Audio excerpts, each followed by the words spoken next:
From radio broadcasting to hosting a television show to selling ads on television, Everett German has done it all, including beating a huge health giant. In this edition of Quintin's Close-Ups, I talk with him one-on-one. Well, you know, Everett, Comcast C2 actually went through some programming changes recently. And, you know, a lot of people have been wondering what happened to the Dog Pound and the rest of the programming. Yeah, actually, we did have a change at the top in terms of how they wanted programming to go on there. So most of the shows just obviously kind of went away by the wayside. Yeah. The Red Zone, my high school football show, that is still going to take place. That'll start the third week of August, where we kind of do a recap and a preview of all the high school football going on in the Low Country. Yeah. So, yeah, just it was unfortunate, but, you know, just one of those corporate decisions and nothing you can do about it. So you just kind of move on, and I'll continue to move on with the Red Zone. And together with Bobby, you actually co-hosted the Dog Pound for 6 years. Yeah, we did. And before that, of course, we did Fan Talk for about 5 years. And those were some great times. You know, Bobby's one of my better friends. He was the best man at my wedding. Oh, and, good. You know, just some great memories, you know, on the radio as well as on the television. So just, I love that guy. Just great working with him, and our friendship continues today. And what particular memory from the television side that sticks out in your mind? I think probably our very first show, because Bobby and I had never really done a live call-in show first, so I mean for the first time in our life, and so it was very nerve-wracking, as you can imagine, and we somehow got through it for 1 hour. Didn't have too many mistakes, but yeah, definitely that first show. But we've had some great guests that have been on the Dog Pound. You know, you think of folks like Andrew Godlock and Anthony Johnson, and AJ Green, and you know, Carlos Dunlap, just some guys that are now playing at the highest level in sports. And so to have those types of guys, I often look back and wonder why I didn't have like a basketball and a baseball and a football that all those guys could have signed when they were coming through before they got to where they are today. But in retrospect, just some great times and some great people on the Dog Pound. And you know, when I was talking with Bobby a couple of months ago, he told me that he wasn't really comfortable in front of the camera. He had like a radio face. Right. That's just the big kahuna. He's definitely at ease when he's in studio. He doesn't really even like going out on remotes because, again, you know, people can see what you're doing. And he has his own ways, which is fine. But no, Bobby, he was fine. And once he kind of settled in, it was a match made in heaven, him and I. Yeah, I mean, were you comfortable in front of the camera? It took me a little while, not as long as Bobby, but once you kind of get that, or remember that basically the cameras are there, but there's no one else. Yes. So, you know, just have a conversation just as if you were without the cameras and not necessarily play to the cameras. And so, yeah, I mean, it took a little bit of an adjustment, but all in all, it was okay. And take me back down memory lane when Comcast C2 came to you and said, hey, I want to give you a sports show. What was going to your mind? Well, what happened, I was working at ESPN Radio with Bobby, and Kim Wright, who was the manager over at Comcast at the time, wanted me to come over and, you know, sell, which I still do for Comcast in terms of airtime. Sure. And then also she said, you know, you could have your own television show. So my thought process was like, hey, it's really Fan Talk, just on television, so people can see what we're doing, and which means we can't make the facial expressions and some of the funny things we used to do, you know, behind the scenes. But yeah, I mean, at first it was somewhat of a challenge because I'd never done it before. But again, you know, you always welcome those challenges, and so it was a good decision, and I'm glad that I made it. Well, you know, it was a couple of years ago. My mom actually, she told me she had a lump on her, you know, right breast, and she didn't know exactly what it was. And later she went to the doctor and found out that she had early stages of breast cancer. And through the grace of God, she actually got it, you know, caught early. Right. And, you know, we were very devastated at our household. I know during that time in 2010, you actually had your bout with health as well. Yeah, I needed a kidney transplant. I had actually found out about that earlier on, probably about around 2007, 2008. And basically was able to kind of keep it at bay for a while just through medication. And then, of course, like you said, in 2010, we found out it was definitely time to be proactive and not wait until my kidneys actually shut down all the way. So did have a kidney transplant. My sister, Charlene, was my donor, and obviously, by the grace of God, everything's been perfect. Not had any issues, any complications. She's doing fine as well. So it's just a tough challenge, but as they always say, you know, God doesn't necessarily give you more that you can't handle. Yeah, that's right. So it was good. It was a learning experience, and everybody has a purpose in life, and I think mine was just mostly to help educate men and just people about the importance of health, and like much like with your mom, catching things early on so that way you don't have to necessarily go through the things that I went through. And I know you don't want to, you know, dwell on it too much, but when you heard that news that from what I read you had 12% of a functioning kidney, did you ask yourself why me? Yeah, well, a lot of times Yeah, because I never really thought about or took my health serious up until that point. Okay. So,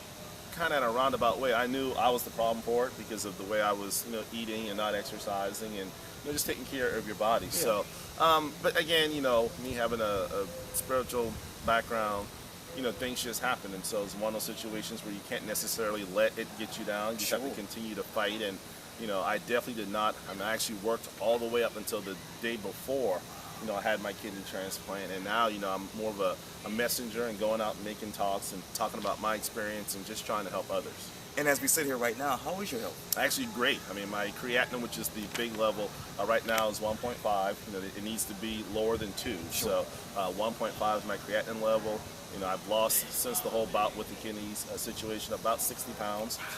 Most of that was water weight, but now that I'm exercising more, that's definitely just some body fat as well. So, from a physical standpoint, I feel absolutely fine.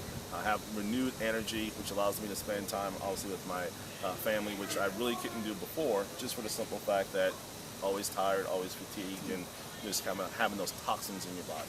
And you touched on this earlier, but you are an account executive at Comcast C2, and I know you've been there since 2005. Right. After almost 10 years of being there, how is the job going? It's going good. Of course, when the economy crashed a couple of years ago, it was somewhat tough, but it seems to be on a rebound now. Clients are starting to spend more money and out there marketing. And I always tell people, it's a situation where when business is good, you should advertise to kind of keep your name out there and be at top of mind awareness. But when business is bad, you must advertise. I heard that.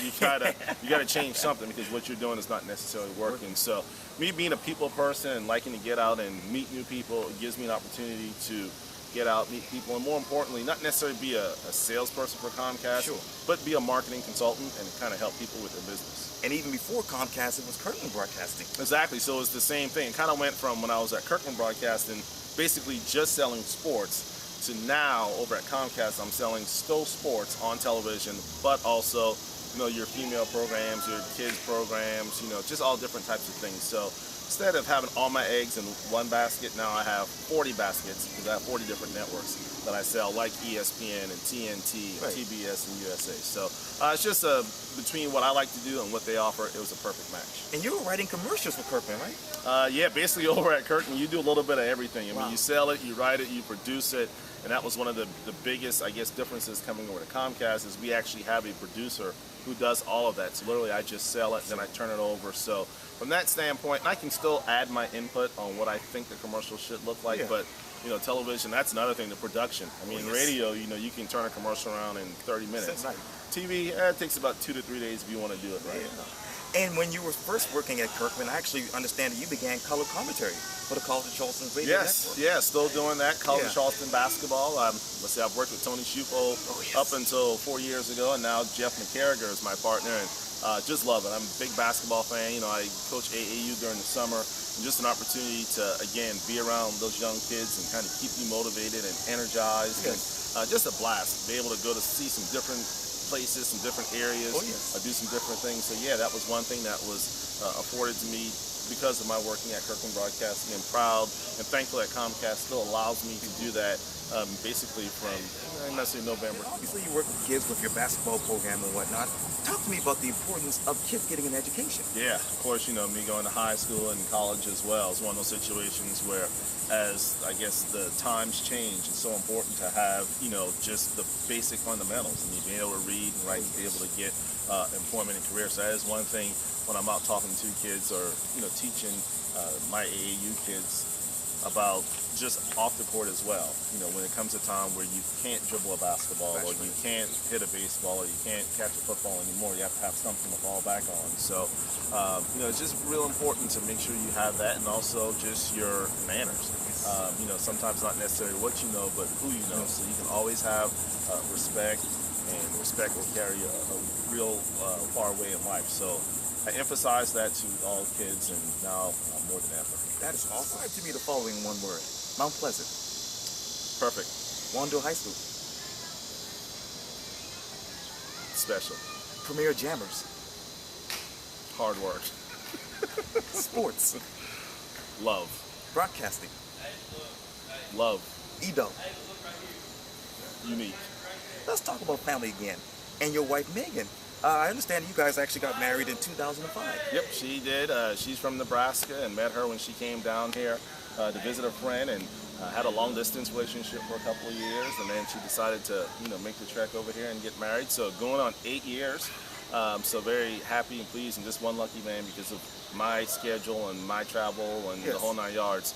It takes a very special type of person to put up with that and allow that, and also she does a great job with that. And together you have 2 children. Well, together we have 1. Okay. We have Amar, my daughter. I have a son from a previous relationship. Okay. But yeah, we have. She'll say she has 2. Yes. She didn't birth one of them, but yeah, Corey and Amar. Obviously my kids. One's just turned 18, one just turned 6. So just a good time. And for those who don't know your children, describe them. And Corey's, like I said, 18. He'll be attending Trotting Tech here, and so it'll start this fall. And then Amar, who's 6, just an Energizer bunny, does a lot of active things and around. So yeah, just two very good kids. You have successfully, basically conquered a health giant. You've conquered radio and television, of course. But what's the next chapter for you? Just basically just staying healthy, more importantly, and then just becoming obviously just a better person. You can always continue to grow your brand, so to speak. So whether it be as a husband or a father or a friend, just continually grow. Yes. Well, Everett German, it was so great talking to you. Thank you, Quintin. Appreciate it. Anytime.